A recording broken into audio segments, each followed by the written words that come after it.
খোৱা চাপৰিৰ পৰিৱেশ আৰু মই উপস্থিত আছোঁ এই শৈশৱ পাৰ কৰা নদীখন। এই নদীখন ব্ৰহ্মপুত্ৰ। আমি যেতিয়া হাৱাই চেণ্ডেল পিন্ধি আহোঁ বা চেণ্ডেল নিপিন্ধাকৈ আহোঁ, ইয়াৰ ৰঙাত মোহিত হ'বলৈ আহোঁ ফাগুন কালত, ফাগুনৰ ঋতুত। কিন্তু মজাৰ পৰিৱেশ এটা হয়। চাব হয় দূৰণিত শিমলু, ৰঙা শিমলুৰ টকবক ৰঙে বুকুত ৰাইজাই কৰা আৰু এই এখন বিশাল লুইত। এসময়ত ইয়াত গেজাই বহা আছিল। নষ্টালজিক ন লুইত পাৰৰ আমেজ। চাহেই জীৱন আৰু চাহটোৱে জীৱন আৰু ন। পৰিৱেশ মজাৰ পৰিৱেশ চলি আছে। আকস্মিক উদ্যোগ হ'ব এতিয়া আমাৰ যুৱক যুৱতী বৃন্দৰ মাজত ক'ব লাগিব এতিয়া সকলোৱে। বঢ়িয়া পৰিৱেশ, আকস্মিক উদ্যোগ হ'ব এতিয়া। ভাইজানটো লাগি আছে। কোন আহিব? মহাৰাজ কোন আহিব? আয়োজন কৰিছে আমাৰ যুৱকবৃন্দই। ডাঙৰ কথাটো হ'ল কি দুটা ল'ব লাগিব আৰু ইয়াৰ পৰা এটা ক'ব লাগিব। তিল পিঠা পৰিছে, তিল পিঠা ইয়াত হাত তালি দিয়ক সকলোৱে। তিল পিঠা পৰিছে। আজিৰ আকস্মিক বক্তৃতাৰ প্ৰথম মানে যিটো টিকেট উঠিল তিল পিঠা মোৰ ভাগত পৰিছে। এইটোৰ ওপৰত মই ক'ব লাগিব এতিয়া। তিল পিঠা বুলি ক'লে আমি সকলোৱে জানো তিল পিঠা কি, কেনেকে বনায়। তিল পিঠা বনাবৰ কাৰণে প্ৰথম লাগিব আপোনালোকক বৰা চাউল লাগিব। তাত ভিজোৱাৰো নিয়ম আছে। তিলটো কেইবাদিনীয়া এটা প্ৰচেছ। তিলখিনি কাৰণ বৰা চাউলটো ভিজালেই নহ'ব, তিলখিনি ৰেডি হৈ থাকিব লাগিব। কাৰণ তিলত বহুত বালি ধূলি জা জংঘল বহুত আহে। সেয়ে তিলখিনি আমি 2-3 দিন আগত ধুই ধুনীয়াকৈ আপোনাৰ শুকুৱাব লাগিব। শুকুৱাৰ পিছত তাক আমি খুন্দিব লাগিব আৰু তাৰ পিছতহে বৰা চাউলৰ কথাটো আহিব। বৰা চাউলৰ কথাটো হ'ল কি, আকৌ বৰা চাউলটো আপুনি একেদিনাখনে একেবাৰতে 1 ঘণ্টাতে ভিজালে নহ'ব। বৰা চাউলটো আপুনি ভিজাই থ'ব লাগিব। আপুনি যদি ৰাতিপুৱা বনাম বুলি ভাবিছে তেনেহ'লে ৰাতিয়ে ভিজাব লাগিব, অলপ পানী খাব লাগিব।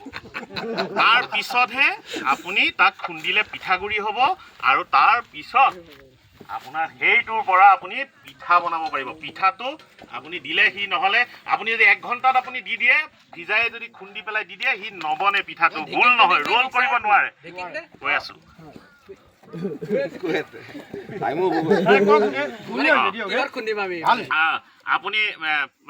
আপুনি ৰাতি ভিজাই থৈ অলপ সময় 1 ঘণ্টা টুকি থৈ তাৰপিছত তাক আপুনি মিক্সিটো খুন্দিব পাৰে আৰু আপুনি হেৰিটো খুন্দিব পাৰে, আপুনি ঢেঁকীটো খুন্দি পেলাই তাৰপিছত আপুনি টেৱাখন ধুনীয়াকৈ গৰম কৰিব। গৰম কৰি গুড় সানিব। তিলত গুড়টো সানি ল'ব। সানি লৈ তাৰপিছত আপুনি টেৱাখনত পিঠাগুড়িখিনি দিব। এইটো বন্ধ হৈ গ'ল হ'বলা, মোৰ মাছটোৱে কাটি বাৰু। তাৰপিছত আপুনি পিঠাগুড়িখিনি ধুনীয়াকৈ দিলে, চামুচ এখন দি পেলাই তাক মেলি দিলে।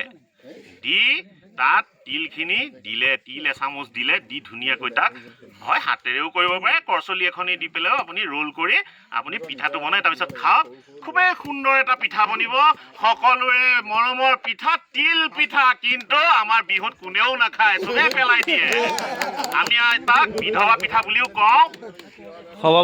মোৰ বক্তব্যটো মোৰ ভাগত পৰা যিটো আজিৰ তিল পিঠা মোৰ আকস্মিক বক্তৃতা আছিলে, ইমানতে সমাপ্ত হৈছে। বহুত ভাল লাগিল প্ৰতিযোগী হোমেন মজুমদাৰ ডাঙৰীয়াক, বহুত ভাল লাগিলে। তিল পিঠা আমাৰ যিসকলে বনায় তেওঁলোকৰ নামটো লোৱাহেঁতেন ভাল আছিলে। লাহি তিল পিঠা, মুগা তিল পিঠা, এইবিলাক বহুত কাহিনী আছে। যিটো তিল পিঠা সোৱাদো মিঠা থাকে। আমি পৰৱৰ্তী প্ৰতিযোগীক আহিবলৈ অনুৰোধ জনাম আৰু হোমেন মজুমদাৰ দেৱলৈ এটা হাত তালি স্বাগতম।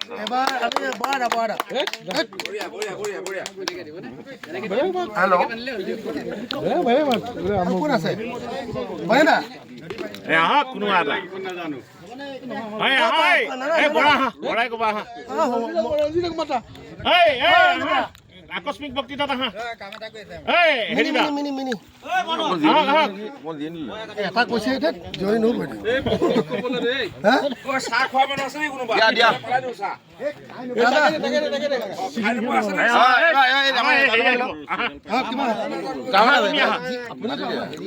কথা এটা পুৰস্কাৰ আছে পুৰস্কাৰ আছে এইবাৰ আমাৰ পৰৱৰ্তী তেওঁ দুটা ল'বলৈ অনুৰোধ জনাইছো দি পইচা মাৰি দিম এইটো চিধা কথা পইচা যে মাৰে যে ভাওনাত যে পুৰস্কাৰ দিব মাটিমাহ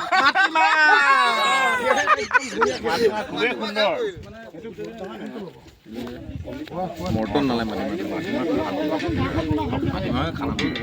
মাটিমাহ কেনেকে কয় খাই খাদ্য জুতিটো ক'ত ভাল লাগে কিহৰ সৈতে বনালে ভাল আপুনি বনোৱা মাটিমাহ পৰিছে দেই আপোনাৰ এইখিনিতে আপোনাৰ এইখন ষ্টেজ হয় মোৰ ভাগত পৰিছে মাটিমাহ আমি কেনেকৈ খেতি কৰোঁ মাটিমাহটো আমাৰ আপোনাৰ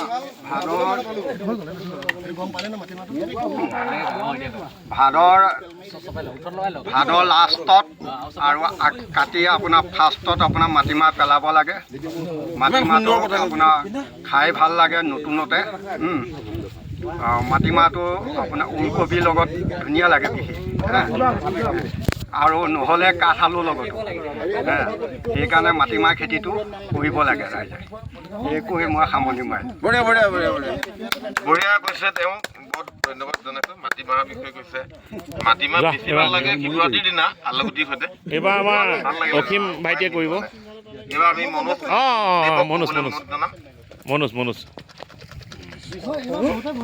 কি পৰিছে গাহৰি মাংস পৰিছে নেকি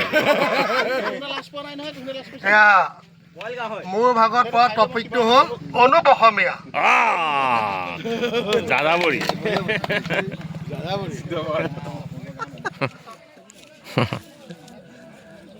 জীৱন জিন্দাবাদ মই কি কৰি থাকোঁ কোনো নাজানে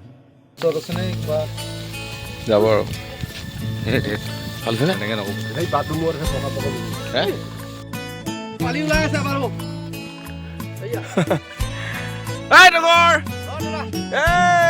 জীৱন জিন্দাবাদ জয় জুবিন দা জুবিন দা আমাৰ হৃদয়ত মনত প্ৰাণত এয়া বিশাল নদী যি প্ৰকৃতি ভাল পাইছিল জুবিন দাই আৰু আমি গৈ আছোঁ সন্মুখলৈ এই সন্মুখত কি আছে নাজানো কিন্তু আমাৰ লক্ষ্য আছে বুলি জানো দেই জয় জুবিন দা এই গোটেই প্ৰকৃতিখন আপোনাৰ গোটেই পৃথিৱী আপোনাৰ আৰু আমি আপোনাৰ চলজাৰ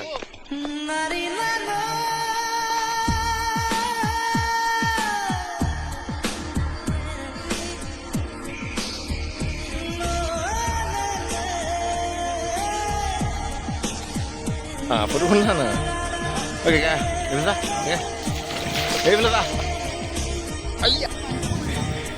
অ' মাই গড দ আছে নেকি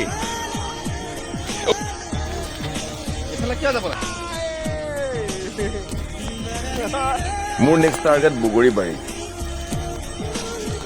মই বগৰী বাগানখন দেখাম এই বগৰী বাগান মোৰ নেপথ্যত বগৰী ছিঙি আছে তগৰা বগৰী ছিঙি আছে আৰু চাৰিওফালে একদম গোটেই আমাৰ ল'ৰাবোৰে বগৰী ছিঙি আছে ইমান বগৰী নহয় মানে কি ক'ম আৰু